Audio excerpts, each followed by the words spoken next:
Today, April 12th, we will be covering the topic of doing the work. This is part one of a part three series. And within this particular section of the course, we will be discussing what it takes to assess and manage risks and execute projects to deliver business value. Now, up to this point, you should have a project plan and have determined the requirements for managing the work project from initiation to closure, and you are ready to begin executing on the project. In fact, all of the time and effort that you spent up to this point in time planning will come to fruition as the project team starts doing the work of the project. So during the project execution, the ultimate goal is to deliver business value to the customer. In this particular lesson, you will execute the work of the project, and we will be covering two lesson objectives tonight. And that includes, as I mentioned at the beginning of the call, access and manage risk and execute the project with the urgency required to deliver business value. So put yourself in the mind frame that up to this point, you have laid out all your project activities. Visualize this. You've developed a schedule and planned a project budget. All is well up until the point when something unforeseen happens that affects all the plans you have made. And then you ask yourself, how will you react? Well, risk management provides you with the specific actions to take for responding to potential project risks. And tonight, we will be discussing the topics, and the lesson objectives will include addressing the enablers that's going to help you be able to assess and manage risk, as well as to execute the project with urgency required to deliver the business value. So starting with assess and manage risk, the enablers at hand includes determining the risk management approach, iteratively identify, assess, and prioritize risk and the risk responses, determine the risk response, and implement the risk response. The deliverables that you can expect during this particular phase includes the risk management plan, the risk register, create risk response plan, and implement the risk response plan. Various tools are available during this particular segment, and that includes the organization, process assets, meetings, expert judgment, risk analysis techniques, updating your risk register, risk probability and impact assessment, monitor and manage risk. So keep in mind, if you're being questioned or you're being given a question on the PMP exam, keep in mind that the question that they provide you puts you in a state in terms of trying to understand what point in time are you working under in order to best answer the question. Under the situation of assess and manage risk, your deliverables are outlined here, which I've already read off, and the tools that you are likely to use during this particular phase are the ones that I've read off as well. Risk. What is risk? Well, by definition, it's an uncertain event or condition that, if it occurs, has a positive or negative effect on one or more project objectives. The trigger condition takes into account an event or situation that indicates that a risk is about to occur. Its primary components include measure of probability that a risk will occur and the impact of that risk on the project. Some common ways to classify risk are effect-based classification, source-based classification, and level of uncertainty. In general use, risk is perceived as a negative, but in project management, risk can be positive or negative. Negative risks are risks that have a negative impact on the project and is also referred to as threats. On the other hand, positive risks are risks that when taken can produce a positive project outcome and is also known as opportunities.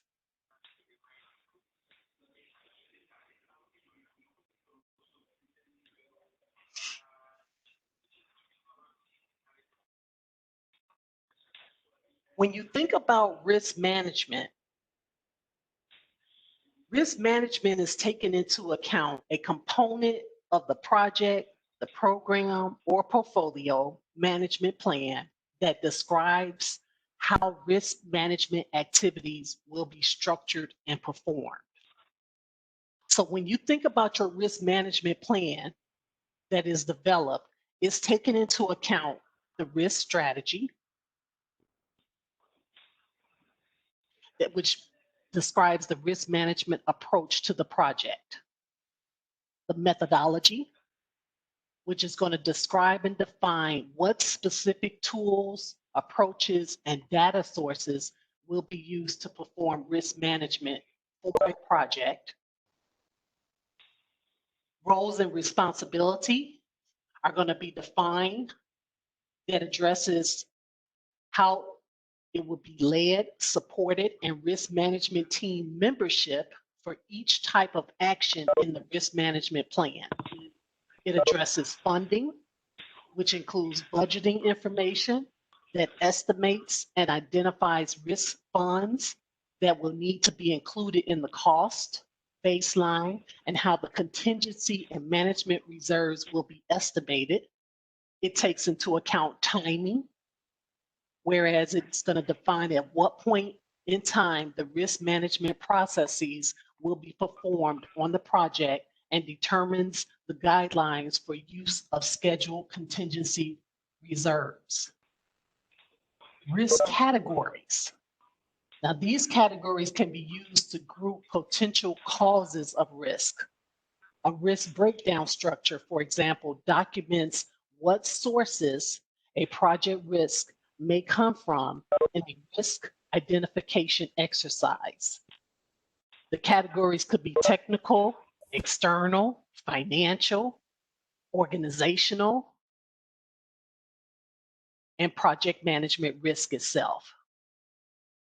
The stakeholder risk appetite. It identifies the amount of risk that is acceptable to the stakeholders. And these thresholds are considered when determining the probability and the impact of risk during the project. ¿Te sientes mal? ¿Te podemos ayudar en algo? Please put your phone on mute.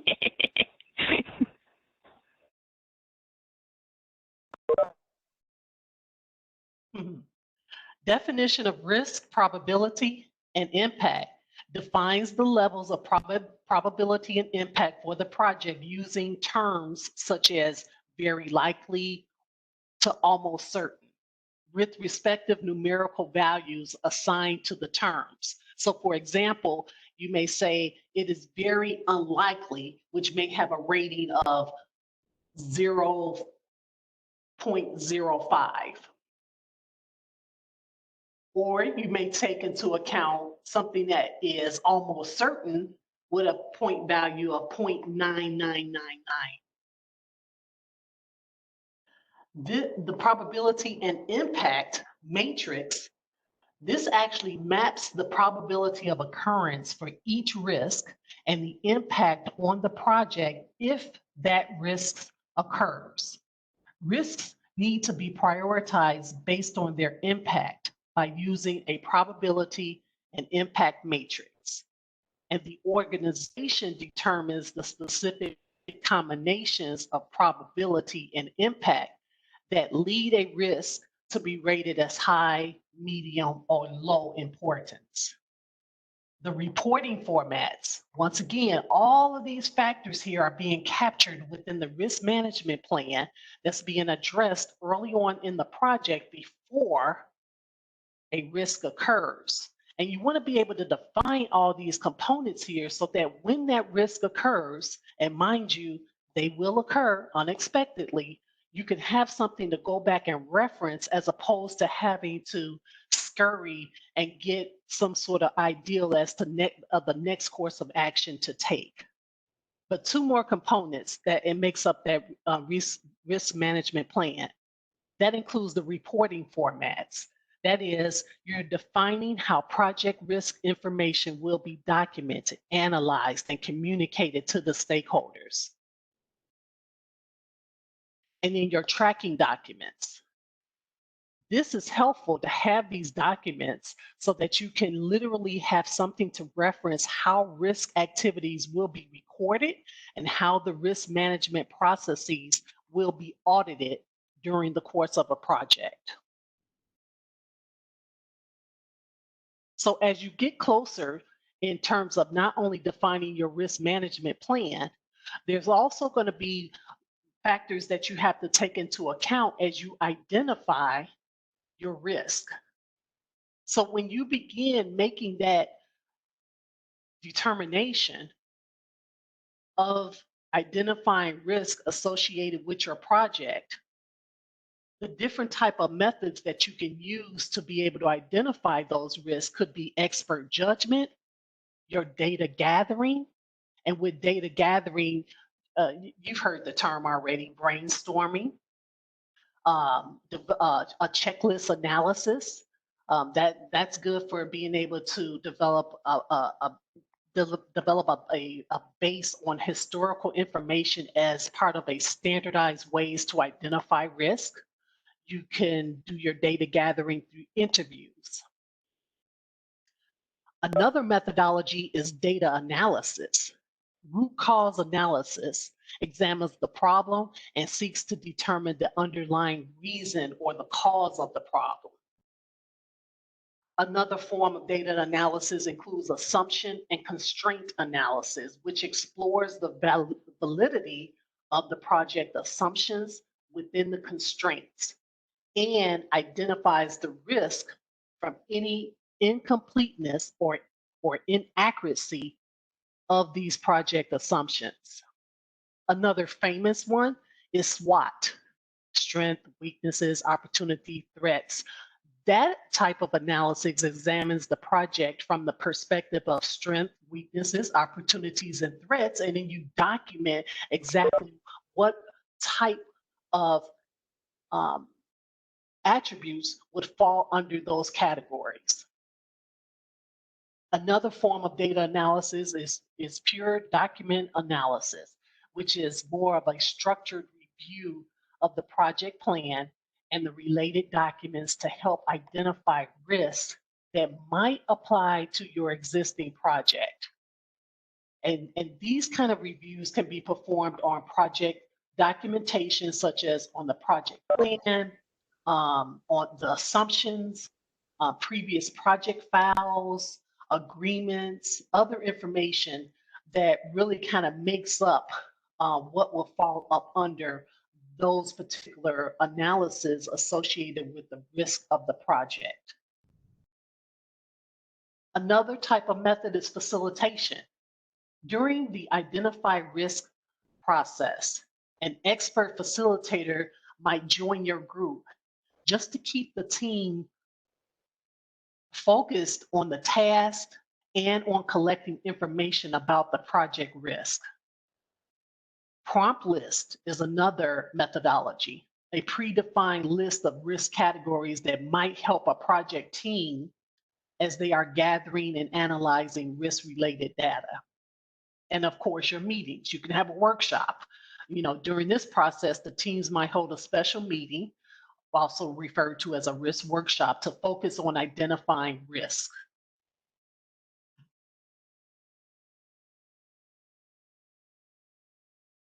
Risk management approach, when you think of the definition that the PMBOK has outlined, project risk management. The project management knowledge area that actually includes the processes of conducting risk management planning, identification, analysis, response planning, response implementation, and monitoring risk on a project. Risk management can be very tedious and time consuming. In many organizations, when there are numerous large projects going on at the same time, there might be a designated team appointed whose primary purpose is to identify, manage, handle, and monitor risk throughout the project's life cycle. Before we start to explore risk classification,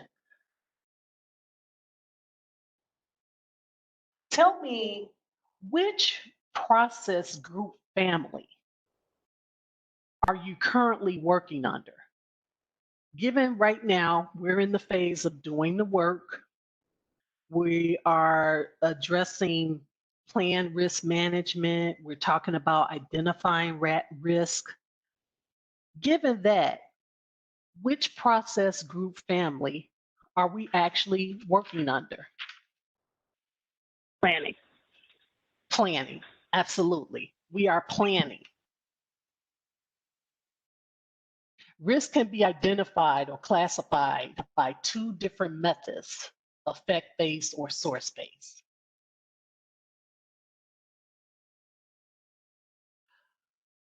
Effect-based is a method of analyzing the way that risk to a project could impact its success. A risk can have an effect on time, cost, quality, and scope. All these effects are interrelated. Therefore, any change to one element will affect all the others. Another way of looking at it is that a project manager may choose to use effect-based risk classification for a complex project in which many of the risk factors are interrelated, such as a large-scale corporate endeavor or initiative in which many departments, teams, and external resources are participating. Any one department's failure to produce will impact the rest of the project. Another classification is source-based risk classification. Here, this is a method of analyzing risk in terms of its origins. Sources may be internal or external to the project, and technical, non-technical, industry-specific, or generic. For a project requiring external and internal resources, such as advertising campaign, a project manager may classify the risk in terms of where they originate. One source of risk could be the potential rise in the price of advertising time on network television, which could affect the cost and the scope.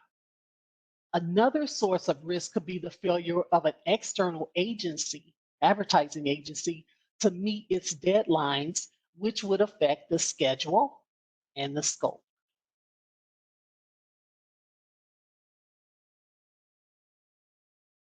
Business risks. Project risks are of two types: business and insurable.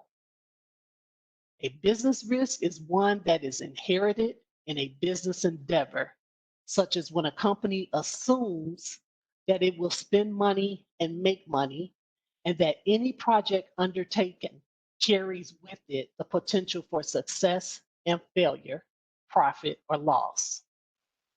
And as mentioned, one example or as noted, one example is purchasing inventory without guaranteed sales. Insurable risk, on the other hand, is a risk that has only the potential for loss and no potential for profit or gain.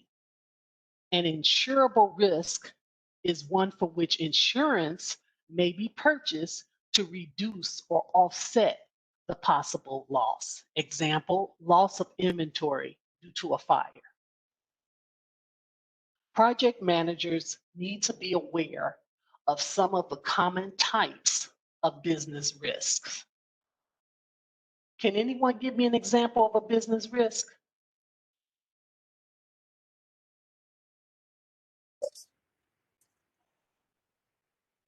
I'll give you a hint.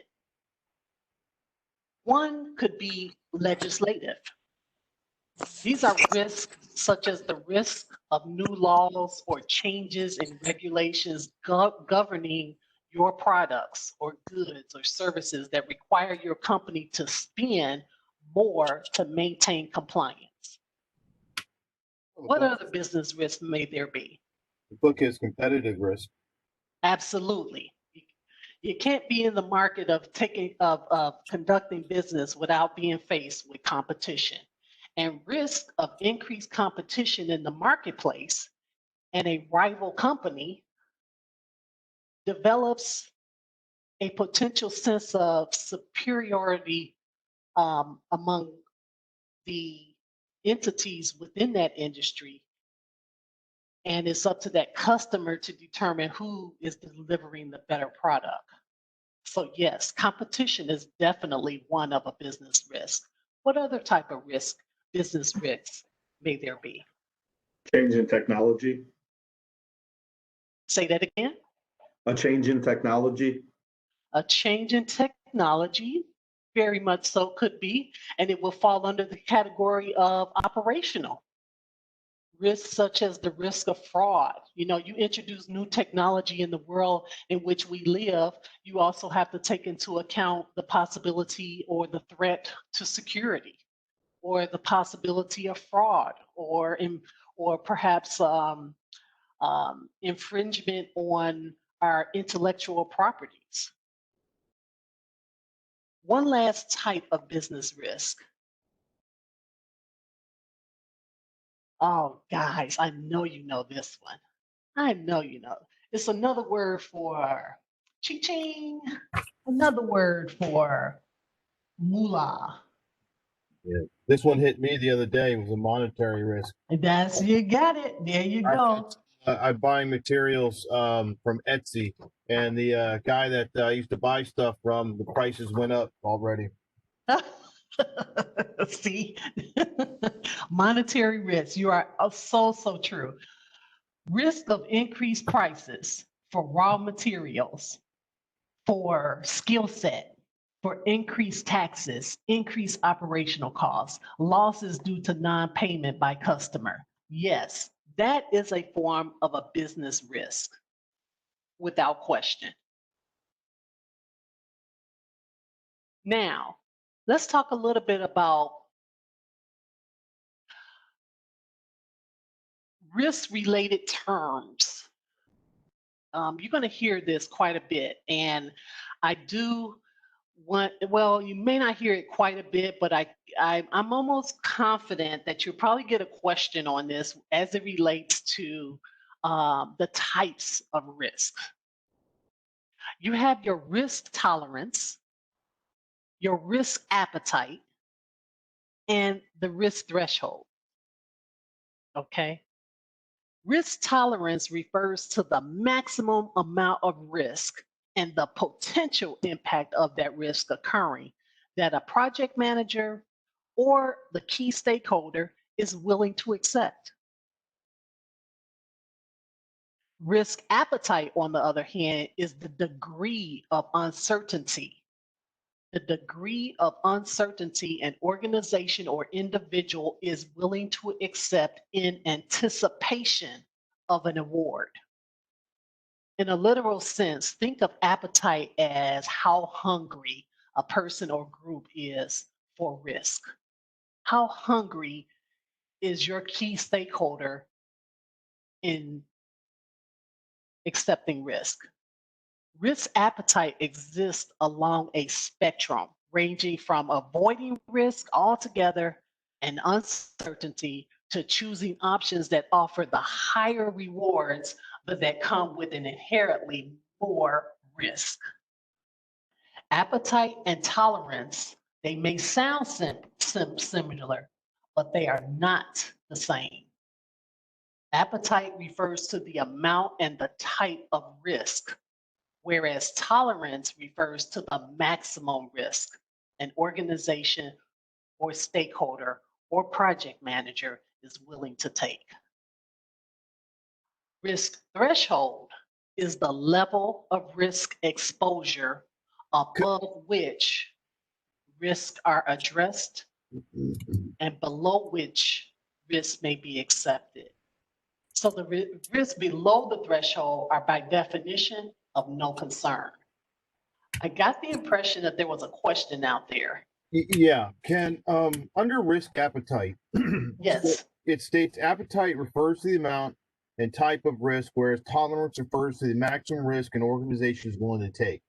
Okay. So when they're saying appetite refers to the amount and type of risk, are they? So I guess what I'm getting a little wrapped around, Mhm. and whereas tolerance refers to the maximum amount of risk is they're willing to take. I mean, so are they saying that the appetite they don't have that type of risk doesn't have a maximum amount, or are they saying that these people are going to go nuts and the organization is going to tell them when to stop? You know, I'm trying to wrap my head around that sentence. Okay, I understand. Shall we start with tolerance or do you want to start with appetite? Let's do it. We'll start with the appetite portion of it. Okay. So with the appetite perspective, look at it from the standpoint that to some degree, there is no maximum.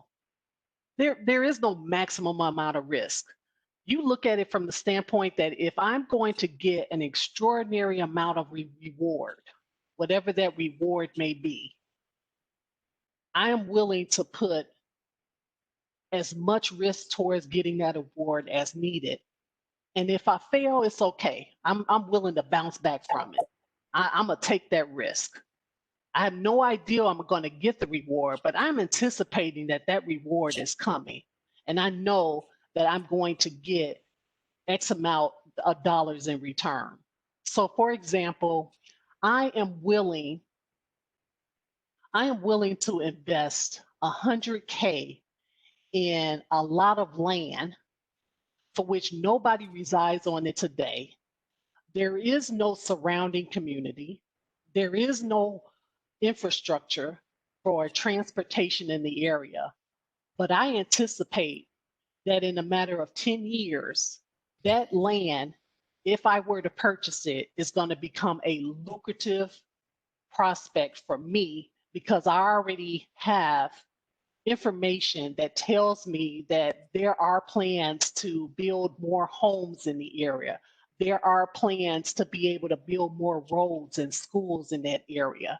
So therefore, if I invest that 100K into this lot of land, I'm confident that in 10 years from now, I'll be able to at least grow my investment by 5 times that amount based on the fact of new information that I have. Okay, Where, so it's similar. Sorry, I didn't mean to cut you off, but I think I got a realization there. So it's similar like what Disney did with Walt Disney World. He bought up all that land in that area. Nobody knew it was him, but he took the risk and created Disney World. absolutely, Okay, absolutely. okay, Yep, okay, yep. Yes, that's a very good analogy. Yes. okay. All right, thank you. Mhm.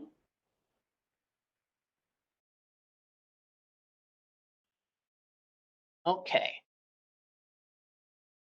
So as you begin your path of being able to identify and assess and prioritize your risks, there are guidelines that can be used along the way to be able to help you identify, assess, and prioritize that risk. You know, it's important to be able to identify and document the characteristics of risks that might affect the project as a whole, so that the project team can determine the most effective action to take for each risk. The project risks and the triggers identified will determine the type of risk analysis to be performed, and it will help you to identify the project risks and triggers such that you can be able to proactively address issues as they come along.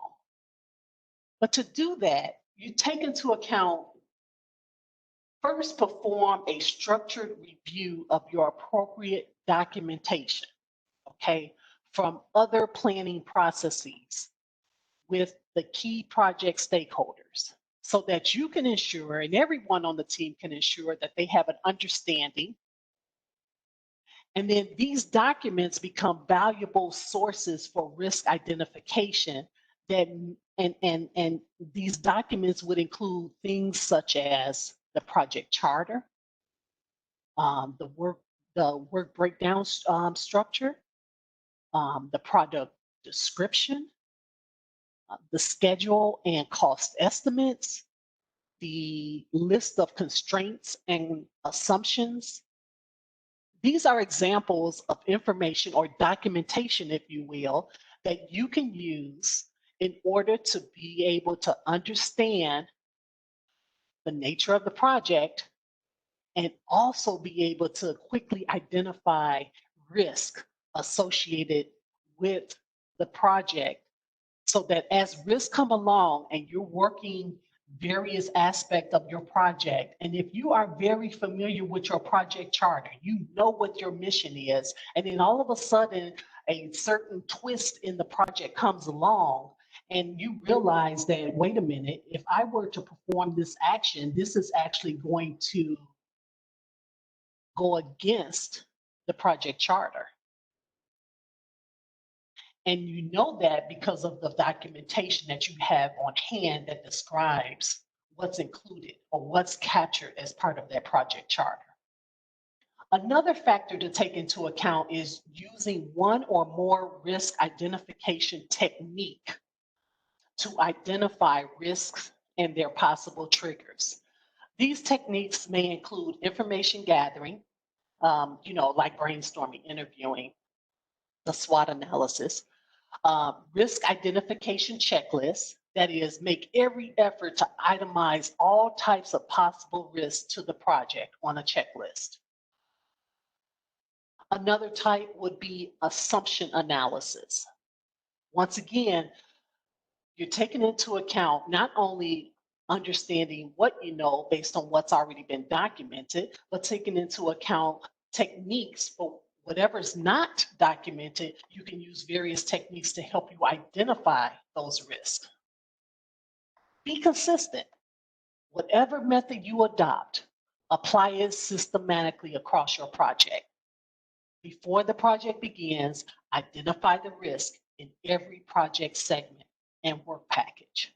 At the start of each project milestone, segment, or phase, re-examine those risks for that segment, and then update your list of risks as you get closer to the end of closing out that project segment. Apply your method consistently, but be on the lookout for special circumstances that might arise in any project segment. That's where your checklists come into play. That's where your templates come into place to help get the risk identified sooner than later.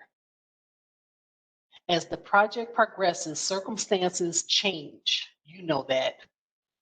So therefore, you need to be on the lookout for changed assumptions, new risks, or additional impacts from previously identified risks. Another guideline: consult relevant historical information. You know, history can really shed light on a lot of practices that are being introduced in the current environment. So as the saying goes, lessons learned Well, definitely lessons learned can be obtained based on taking into account what has happened in the past. So historically speaking, if you go back and you consult information from what occurred in the past, such as a particular risk response or a final report from a previous project or a similar project, you may find that those lessons learned describe problems that you're actually experiencing today. Another guideline to take into account is once risks have been identified, group them into categories that reflect common sources of risk for your industry or the application area. Examine each identified risk to determine what triggers will indicate that a risk has occurred or is about to occur. Use the results of your analysis to initiate the risk register. To do so, consider implementing a risk register software that may come in, it may be common usage at your company, whatever company that you may be working as part of a project manager. You can also create a risk register without specialized software by using a spreadsheet or a table. I mean, gee whiz, there are so many different types of risk register templates available out just by Googling it. It's not difficult to find. Include the project's name, the sponsor, the key stakeholders, and the objectives, and identify the risk inherited in your project with a description of each.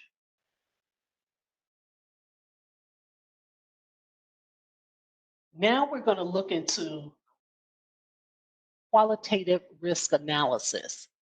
Qualitative. So when you think of qualitative risk analysis, what comes to mind? Are we dealing with numbers or are we dealing with context?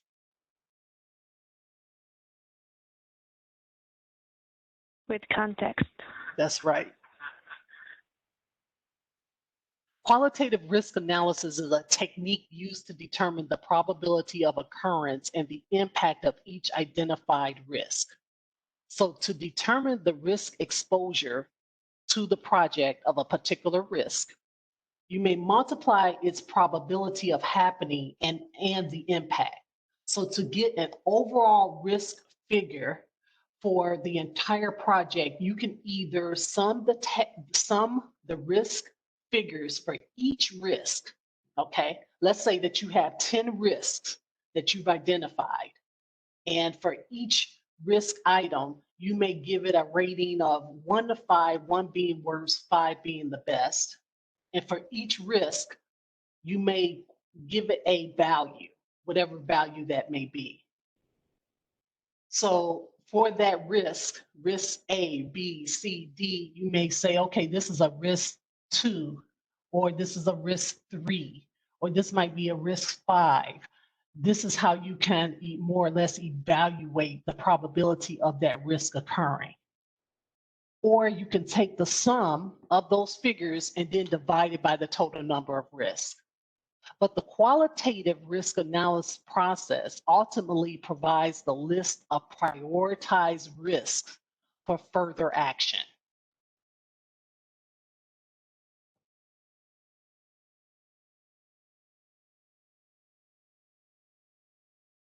Probability and impact matrix.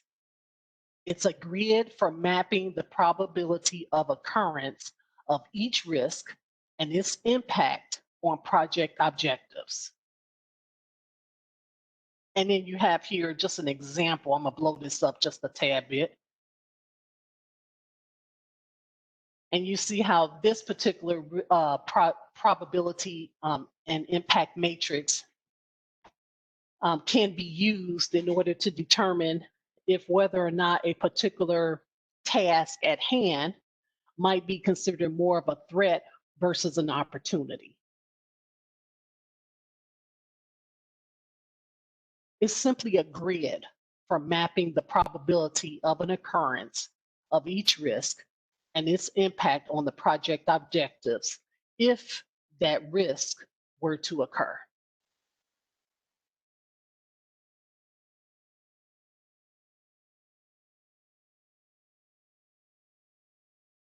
Quantitative risk analysis. This technique is assessing the risk exposure events to overall project objectives and determining the confidence levels of achieving the project objectives. Quantifying risk can help you to identify time and cost contingencies of a project, and it further refines and enhances the prioritization and scoring of risk produced during qualitative analysis. Now, quantitative risk analysis methods, including the decision tree analysis and the Monte Carlo analysis, that's going to be addressed in further details when we get to the lesson titled Keeping the Business in Mind. But just keep this in mind because these terms will come back again in a couple of weeks, in a few weeks ahead.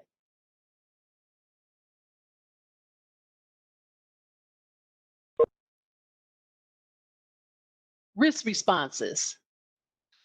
Planning your risk response consists of developing options, selecting strategies, and agreeing to address the overall project risk exposure, as well as to treat individual project risk.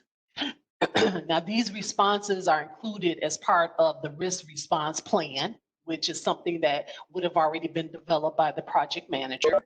And the risks are addressed by priority.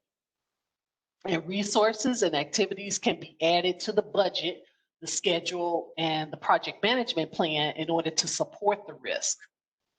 Each risk is assigned a risk response, which is an action to address that risk and a person to implement that action.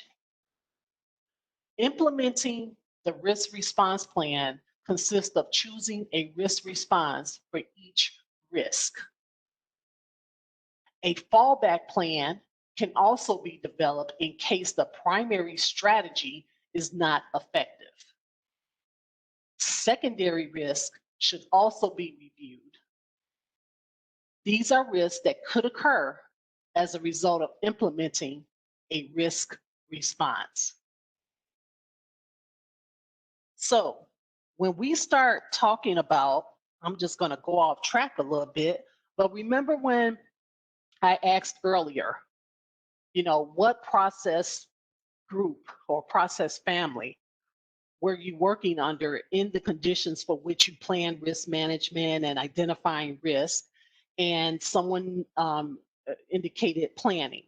So now that we're at the stage of, we've talked about performing qualitative risk analysis and performing quantitative risk analysis. Can you tell me which project management process group are you operating under? Is it monitoring and controlling? Try again. Executing. Try again. Try again. You're still in planning.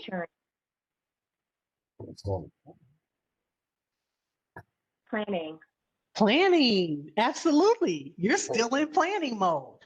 Okay. You are still in planning mode because even though you are performing, get this though, you're performing your qualitative risk analysis. Okay, you are going through the routine of performing your quantitative risk analysis. And by doing this, you might have to do some data gathering. You might have to do some, apply the probability and impact matrix. You might have to consider the risk categorization. All of this is part of your planning.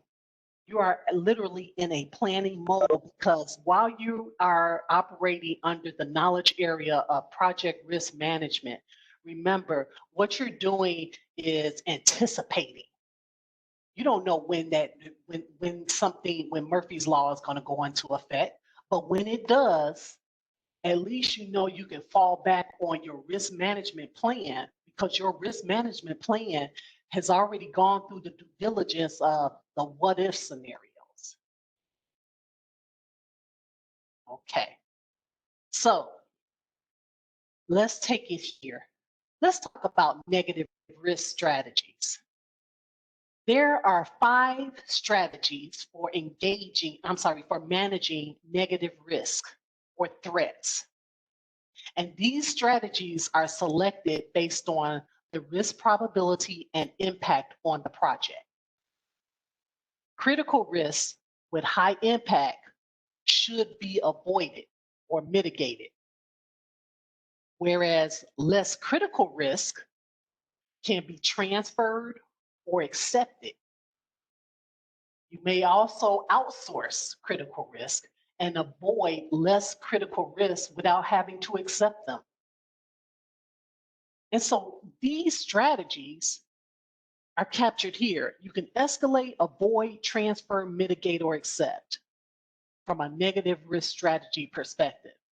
Escalate, that is, determine that the threat is outside the scope of the project or beyond the project manager's authority, and then forward that threat to a person or part of the organization at a higher level, such that the program level or the portfolio level or the part of the organization can take on ownership.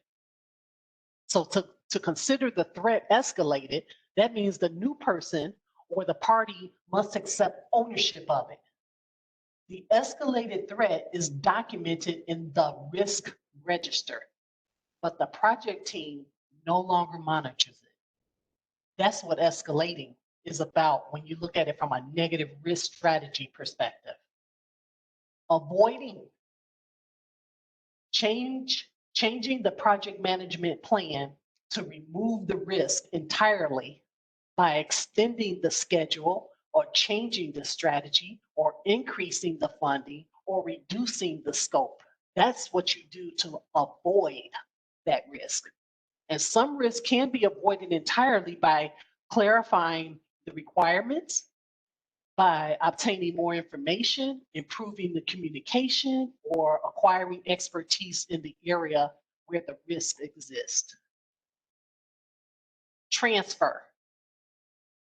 You shift the impact and the ownership of the risk to a third party and paying a risk premium to the party taking on that liability of the risk.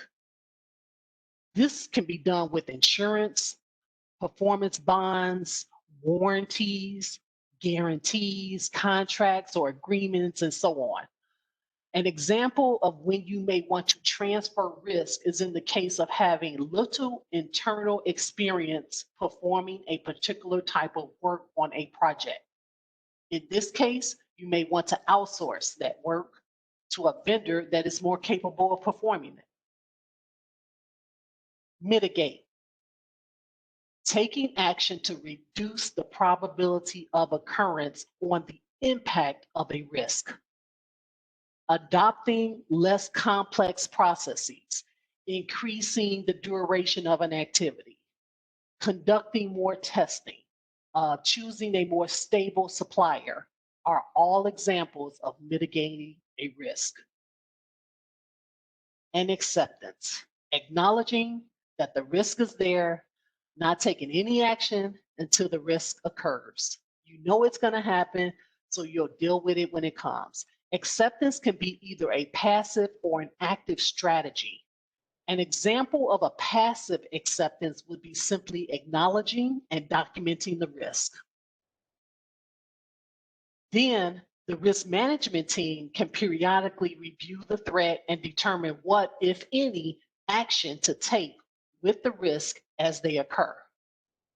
A common active acceptance strategy involves creating a contingency reserve with amounts of time and money or resources to address the risk if it happens. So in essence, I'm going to put over to the side at least $50K in the event that for some reason the software code becomes corrupt. If it does, then you know that you have 50K over to the side to correct it. If it doesn't, it's okay.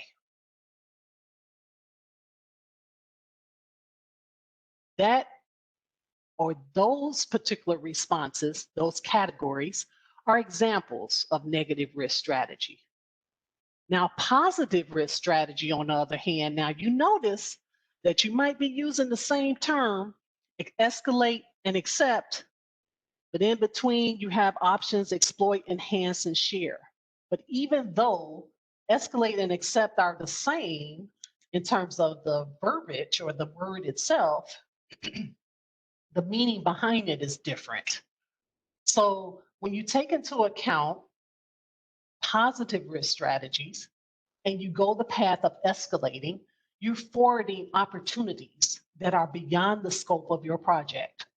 The opportunity is escalated to the level in the organization that would be affected if the opportunity actually materialized.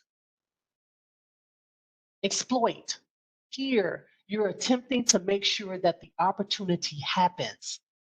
And examples include assigning the best resources to the project, hiring an expert consultant, using new technology to reduce the project cost and duration.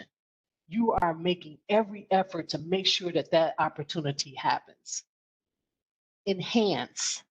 Here you are increasing the probability that that opportunity will happen or the impact it will have by identifying and maximizing enablers of these opportunities.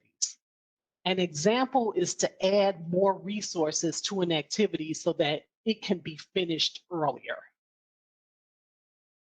Share. Allocating some or all of the ownership of the opportunity to a third party.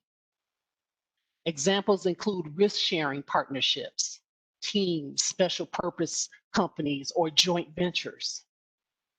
Accepting, being willing to take advantage of an opportunity if it happens, but not actively pursuing it.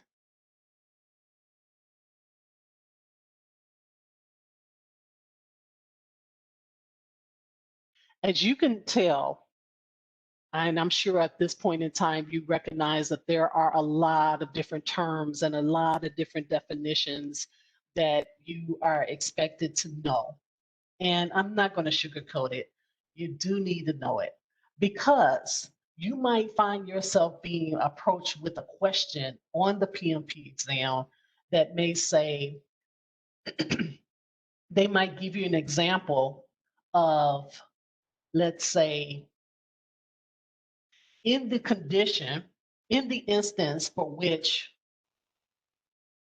you have decided as the project manager that you are no longer going, no, let me give you a better example. You have a situation that you are responsible for developing 10 male professional suits. And with those 10 suits, each of the suits must have, they must maintain a certain cut to fit the men's area of the upper chest, and it must include a jacket. It does not necessarily have to include a vest.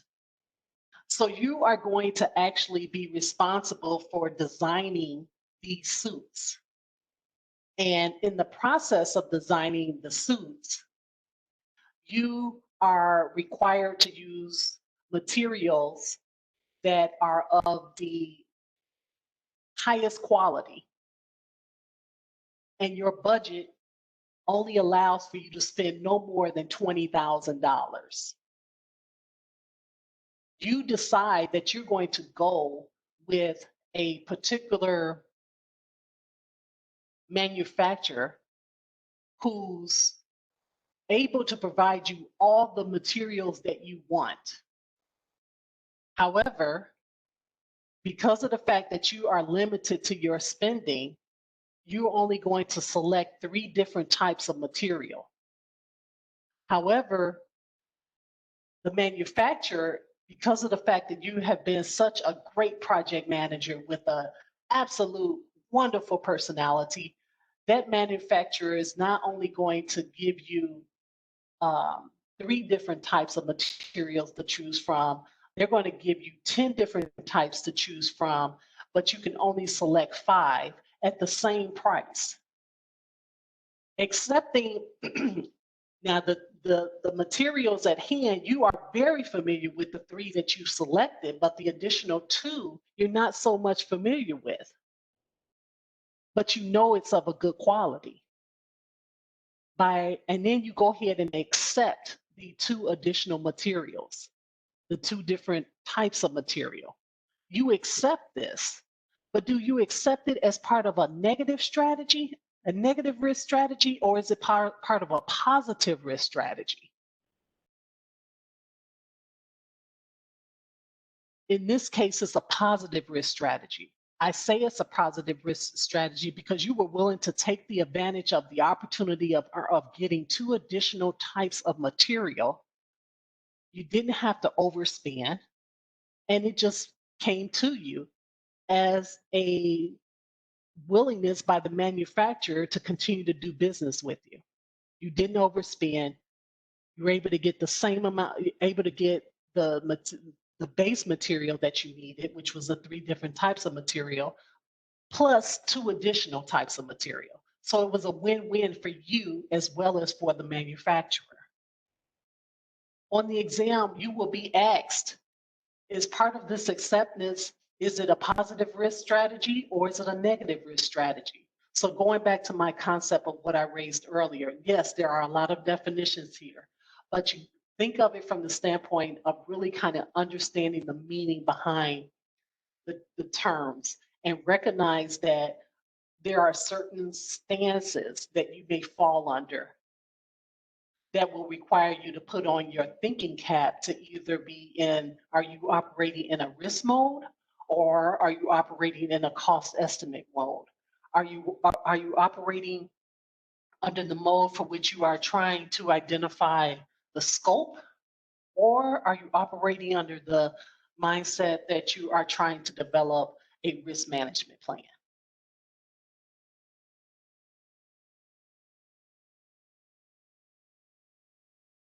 Contingency plans. A contingency plan is a risk response strategy developed in advance before risk occurs, and it is meant to be used if and when identified risks become a reality.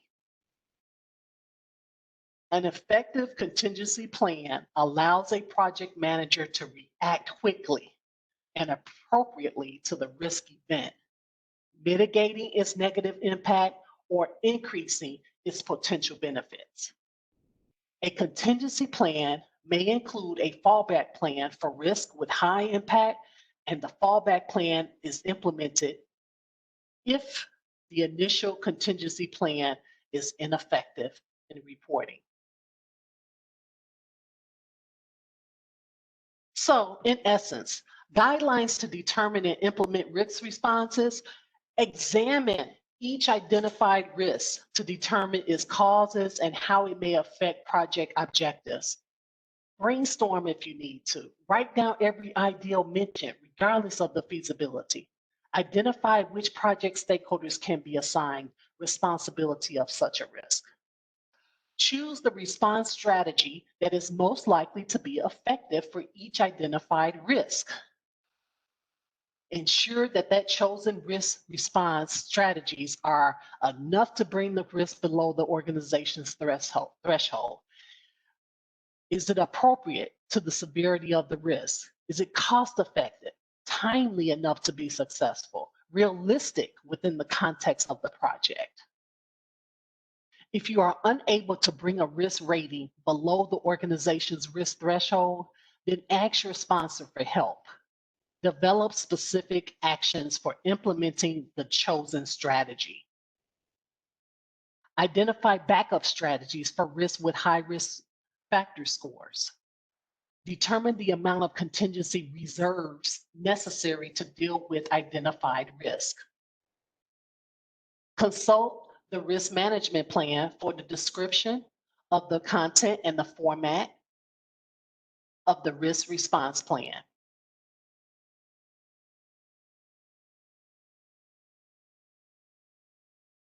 Incorporate the risk response plan into overall project plan so that the strategies can be implemented and monitored. These guidelines will help you implement risk response. Be aware of the appropriate and acceptable response to risk.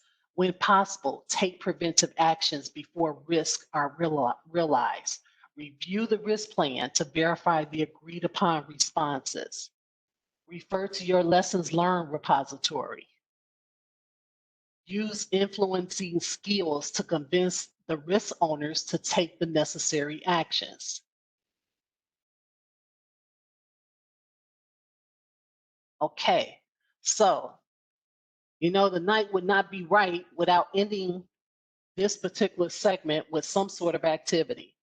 So here, visualize this. You work for a small development company that builds homes for low-income families. The home build program's purpose is to build a 2 or 3 bedroom home for each qualifying family. Under the sponsorship of Linda Michaels, your company is getting ready to build a new home for the Andrews family. The family has qualified for the home build program and is the next family on the home list. You have been assigned to manage this project. Each new build project is named by the address, and the next available lot is located at 234 West Adams Street. So for 234 West Adams project, the scheduling will need to be managed around the delivery of products and materials. The cost of these materials have been known to fluctuate lately due to the uncertain economy. Occasionally, projects in this part of town are vandalized during construction. Of course, you must also be mindful of the weather during construction. It is somewhat unpredictable, but as far as you know, the forecast is looking good for the next few weeks. Okay, now that you have identified how to manage the project and what the costs are, you can take the next step and determine what the project risks are. So you're going to pull out your risk register and you're going to take into account the potential project risk. Which of the following might be risk? It doesn't matter if they're considered opportunities or threats. I just need for you to identify for me if any of these are considered risk. Fluctuating material cost. Is that a risk? Yes. Does anyone else agree or disagree? Yes. Yes, because they've been known to fluctuate. Okay, what about weather? Is that a risk? Yes. Yes. Yes. What about finding another family for the house if the Andrews family moves to another town? Is that a risk? Ooh. For the build, No. I would Yes. say no. I'd say no. And you're right, it's not a risk. What about vandalism? Yeah. Yes. Okay. All right. So let me ask you this. Would you classify the weather as a positive risk, opportunity, or negative risk, threat? A negative risk. Negative. I think initially I thought about it as a negative, but if you have good weather in the forecast, you could make up time. So there's opportunities to make up time. So I think it could be both. And Bad you are weather is- so right. You are so right. It depends. It depends on the weather. because bad weather is a threat. It's going to cause delays to the building schedule. Good weather is an opportunity because it's going to enable you to work longer or more hours and finish the house ahead of schedule. Good point. Good point. I'm glad. I'm not sure who that was, but you caught it, and that's good. That's good. All right. One last question, then we're going to go on break. What events might be considered triggers for the risks? Oh, well, in the thing here says that the weather's unpredictable, but as far as you know, the forecast is looking good for the next few weeks. So I would say, you just got to watch the weather would be that would set you off. Okay, weather could be an event. Yes. What other? And you're right. The without a doubt, weather is one that could be an event that's going to trigger a risk. What other element? The That's vandalism. correct. Correct. Mm-hmm. All right, guys, you're doing great. Let's go ahead and take a 5-minute break. It's now 7:08. We will return at 7:13.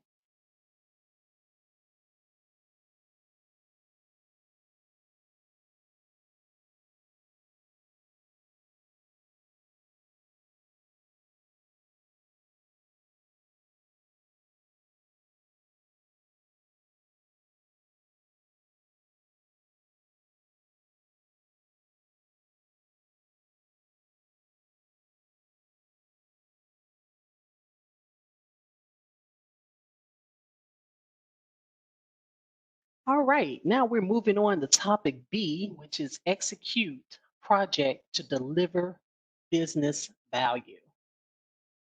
Projects are commissioned to deliver value without question. In a fast-paced world, time is of the essence because you're dealing with people's time. You're dealing with funding.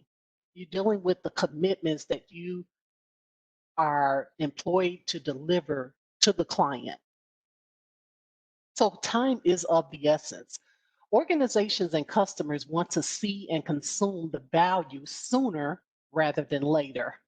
And project managers must execute the project in the most appropriate manner to balance the urgency, to realize the value with the abilities of the team based on quality expectations. So tonight, we're going to finish off this topic of exploring the importance of project management in the modern era and taking into account delivering business value with the enablers of assessing opportunities to deliver value incrementally, examining the business value throughout the project, support the team to subdivide tasks to find the minimal viable product, measure ongoing progress based on methodology, and collect and analyze data to make informed project decisions. Tonight's deliverable and tools, none in particular.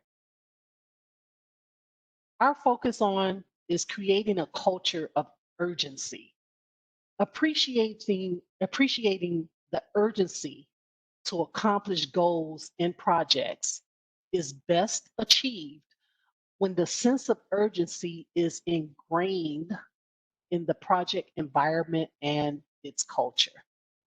Establishing and cultivating the appropriate project urgency culture is an ongoing task, and that project manager, no matter whom he or she may be, can lead the way by articulating the project's importance and its vision.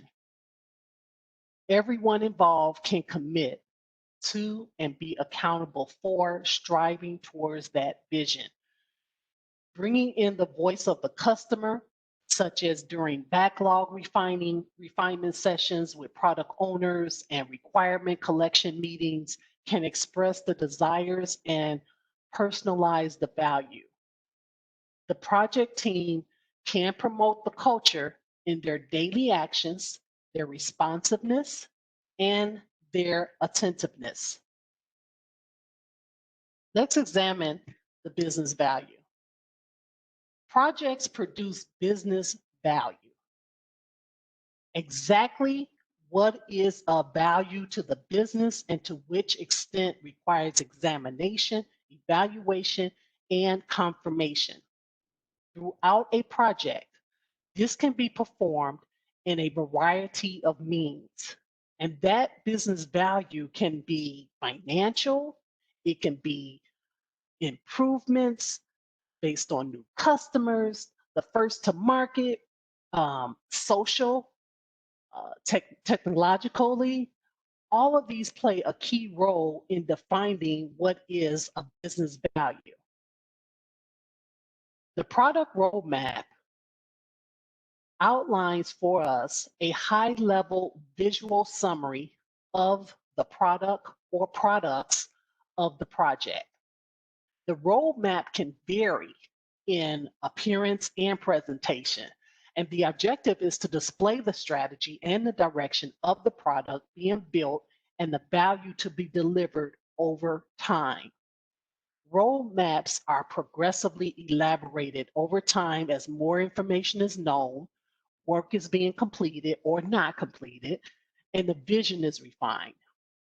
Typically, the product roadmaps start with the overarching vision of the product and any known time constraints or milestones. And from that point, stakeholders can paint broad strokes along the timeline based on the priorities and the high-level estimates. As agreements emerge in the direction towards the vision, themes also emerge. Capturing the themes assist in bringing structure and association to the roadmap. And those themes equate to goals. The themes give a narrative of the features or the feature sets or the phases or the requirements or even the overall aims. The product roadmap provides a short-term, long-term visualization of the product, and the roadmap matures and evolves as the project travels down the road. Incremental delivery. One means of delivering value sooner rather than later is considered incremental delivery. Early and regular incremental releases lead to higher customer value and an increase in market share. Dividing the product into increments will enable parts or elements of the product to be in the hands of the customers prior to full delivery of the product. It's almost like tantalizing the customer, getting them to the point where they want to see more and more and more.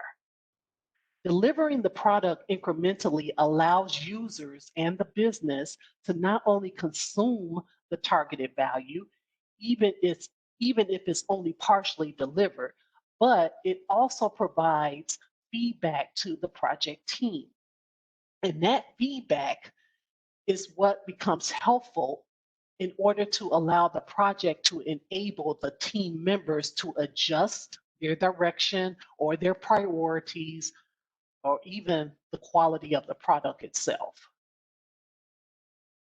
Finding suitable increments demands conversation and alignment.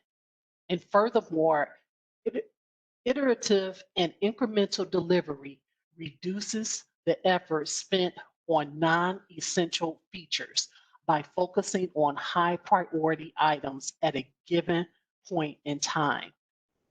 The stakeholders are delivered a usable product with the expectation that additional features and or revisions are yet to come. The minimal viable product, also referenced as MVP, is the smallest collection of features that can be included in a product for the customers to consider it functional. In the lean methodologies, it can be referred to as the bare bones or the no frills functionality. When a MVP, with a MVP, all stakeholders have an opportunity to see it and experience at some form of the project. It allows the tangible output channels to target conversations such that it's going to generate feedback, new ideas, new ways of thinking in order to further enhance whatever that deliverable may be. A MVP inspires the team to achieve that target. When outcomes are too abstract or if it's too far off, teams can get discouraged or overwhelmed, and therefore the minimum viable products can help more or less ignite a little bit more enthusiasm in offering and giving a sense of accomplishment based on delivering that MVP. And all of which is a value to the customer, but it's also a value to the project team.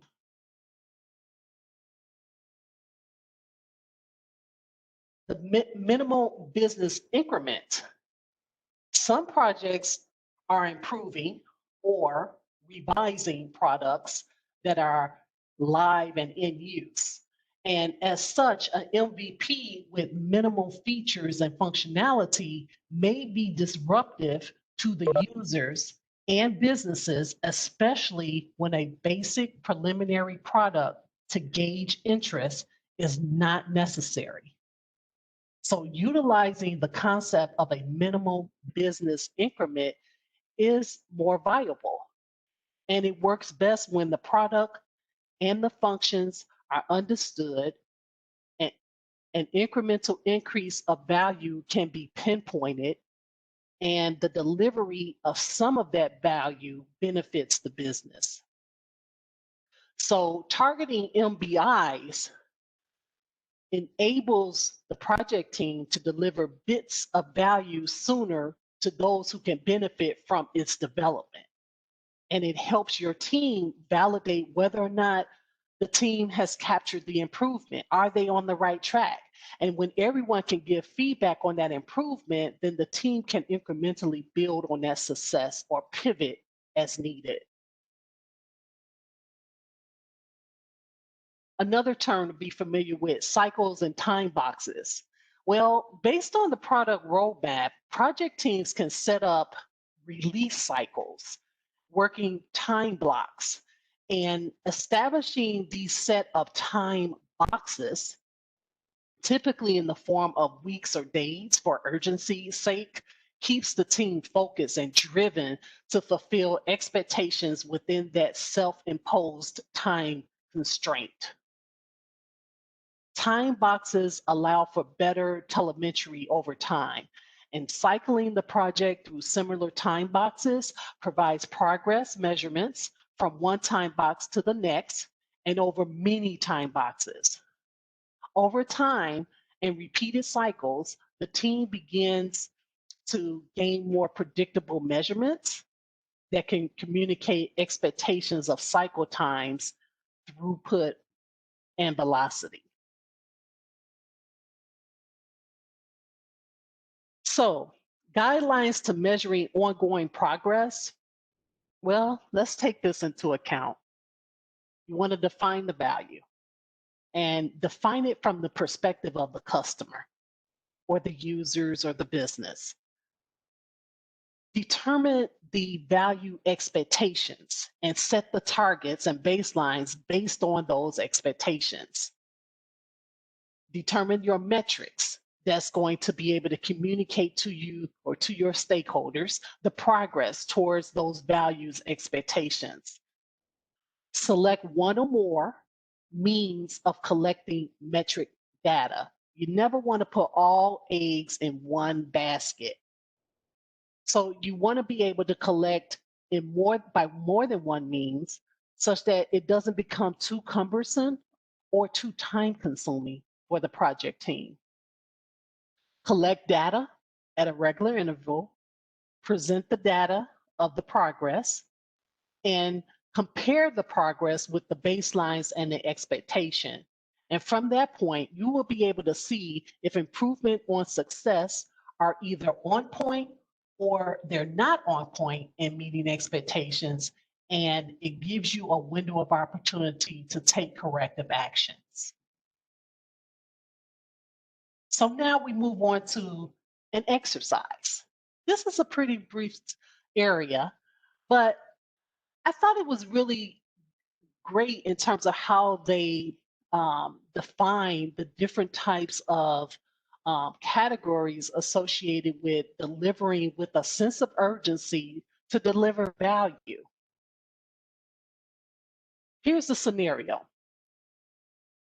A venture capitalist funding was released for your company to undertake a new space in the marketplace.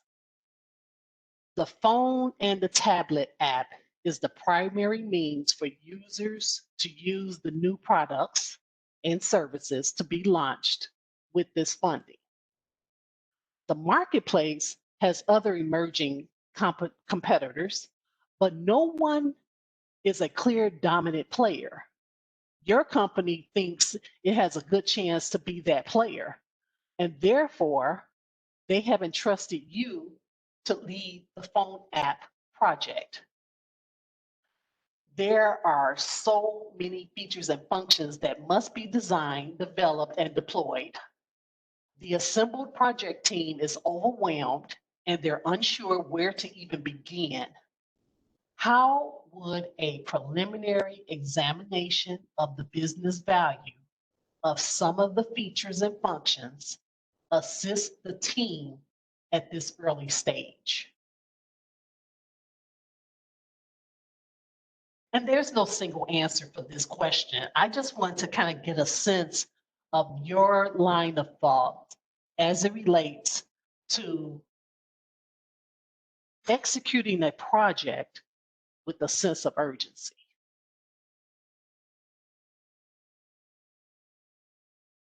So I'll raise the question again. How would a preliminary examination of the business value of some of the features and functions assist your team at this early stage?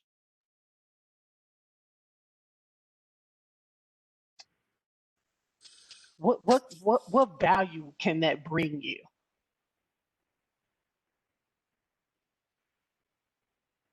I think it can help with prioritization by looking at the, which elements of the project would have the most business value that could be delivered the most quick and the quickest fashion. Okay.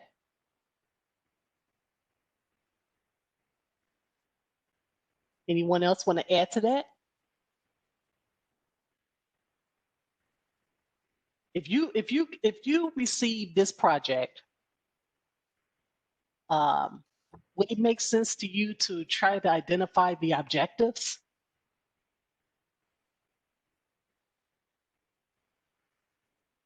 So For the features and the functions, do you think that knowing the objectives would help? I think it would. I think identifying their areas of opportunity would let you target those first versus maybe the things that are already established that are still working well. So knowing what the objectives are for the company would allow you to know where to start or what tasks are going to be the most important to start on first. Okay, good point. Good point. Not just the parameters, but the customer's expectations. Oh, yes. Yes, very good. Very good. Understanding the customer expectations will help you zero in on exactly how to prioritize. That's good. Anything else?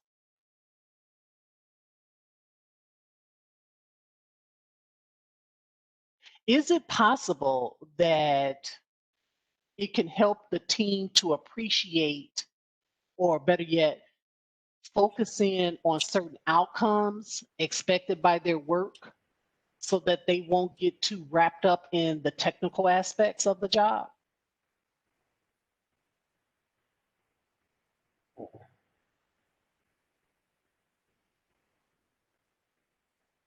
Are you asking what the value is? I'm asking, how would a preliminary, if you begin, how do you think the value of, how would a preliminary examination of the business value associated with this project assist your team? Well, according to the reading, it would give you financial value. Examine of business values. Under there, it's talking about financial improvements, customers. Is that what you're? I don't know. No, you're doing good. Because see, the whole concept here is that you want to be able to look at things as far. You want to be able to take a look at the value of the project that you've been assigned. What is the business value that you're looking to be able to deliver to the client? And if you can understand that business value, that would help you to be able to not only identify the objectives, but also take into account how to best prioritize it. It would also give your team a sense of a sense of appreciation to kind of focus in on what is it that they need to apply their skills on, as opposed to just being so overwhelmed or so focused on the technical aspect of being able to deliver the work. Yeah, I think aligning the project team on that vision, on that product vision, instead of, like you said, the nuts and bolts, but just overall guidance on what the vision of this is going to be, and that Bye. Uh-oh, we had a side conversation. Oh, I'm sorry. Oh, but Jeffrey, I think you're right. You have to kind of look at the vision, be able to fall back on the vision, because if you do get so wrapped up in all the nuances of being able to deliver the solution, you forget about what you're really trying to accomplish. And then that can add more time to the project. Okay. Next question. What is the value of doing this before having technical discussions?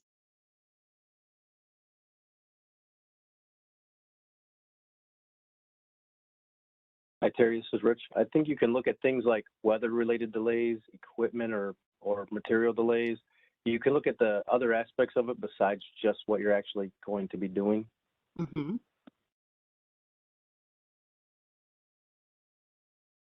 And besides the technical aspect, do you think that will give, before you start delving into the technical details, do you want to give your team an opportunity to talk about the design and think about how they can deliver it?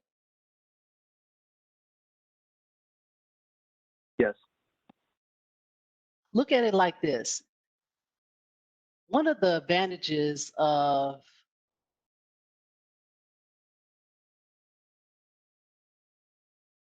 doing this exercise before having technical discussions, you start to address the why before you start getting down into the how.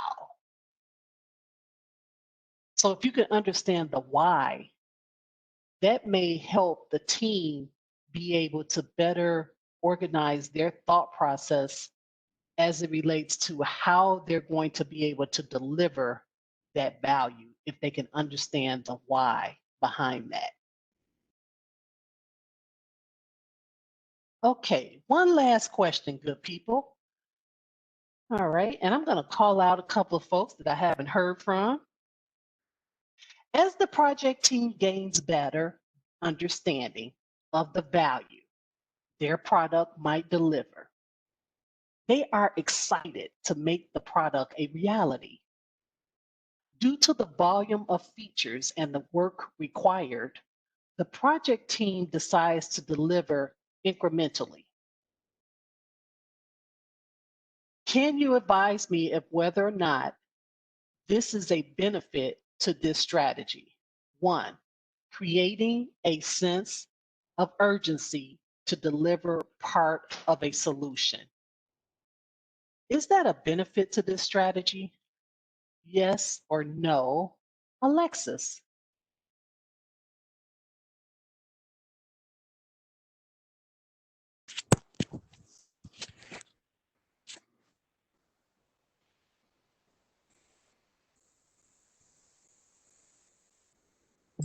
Alexis, are you there? This is William. I think it's a benefit And to you're create right. a sense of urgency. Absolutely, it is a benefit, without a doubt. Okay. All right, let me hear from someone else that haven't spoken up this evening. Can you tell me of whether or not you think making senior leadership promote their work is a benefit?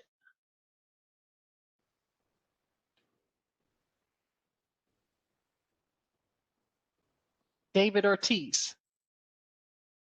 Is that a benefit? What is,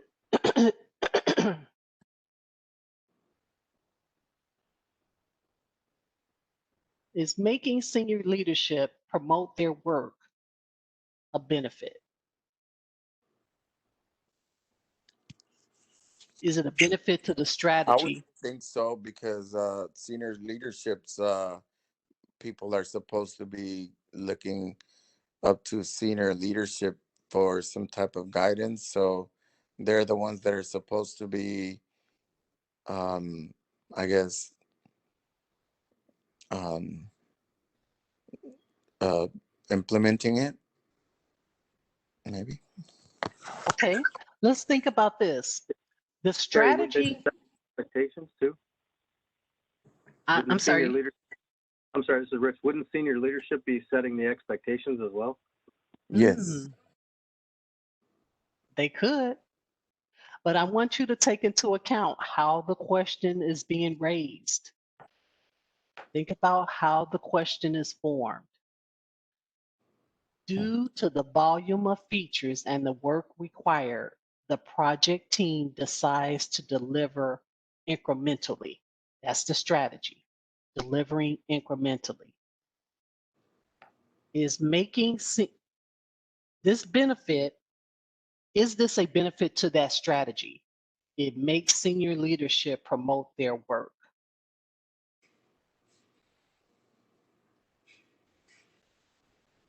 The strategy is delivering incrementally.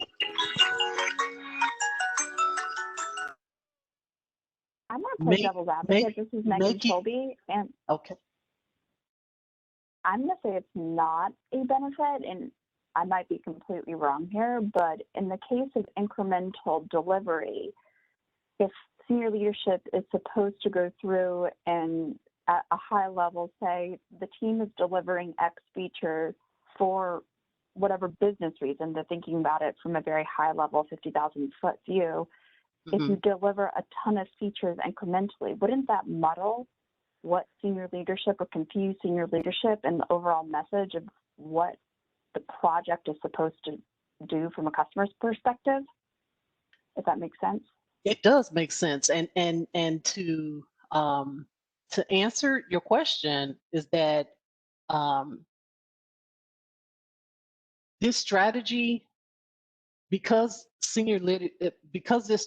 having this strategy identified, the strategy of delivering incrementally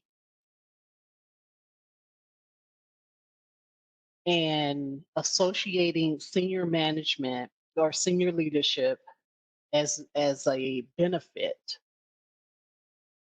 to the strategy is not a true benefit, because incremental delivery is all about the user. It's all about the client. It's all about being able to make them happy every step of the way. Now, mind you, and I think David, you may have mentioned this, that expectation may have already been prompted by senior leadership, but the strategy that the project team decided to do was to deliver incrementally, and they're delivering it incrementally based on being able to give that end user some sort of tease or some sort of comfort that they're getting some value during certain periods during the project lifecycle. So no, making senior leadership promote their work would not be a benefit to this strategy. How about allows progress to be realized? Is that a benefit to this strategy? Allows progress to be realized. Since it's incremental, it progressively has to show some kind of realization, I guess. And it is a benefit, yes. If you take into account the strategy, the strategy of delivering incrementally, allowing for results to be able to be delivered sooner rather than later is definitely a benefit. Okay. Next one.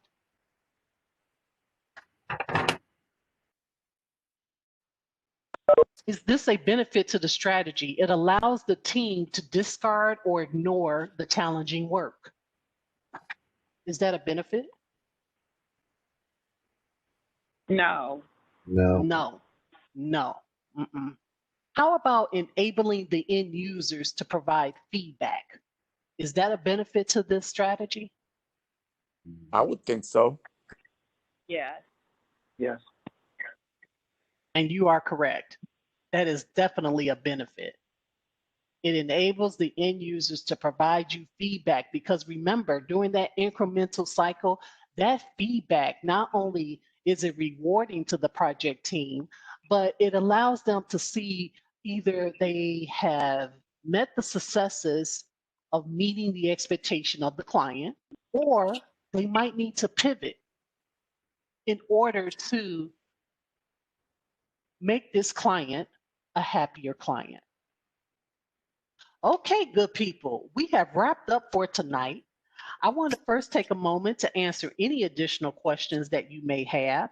I thought this was a very good topic this evening. We got 15 minutes to spare. Any additional questions or comments before we end tonight? Terry, I got to say, job well done, because it's 7:44 and it does not even feel like we've been in class that long. Well, that's good to hear. That's good to From hear. my perspective, anyway. All right, good people. I know last time we had let me just go ahead and pause this for a moment.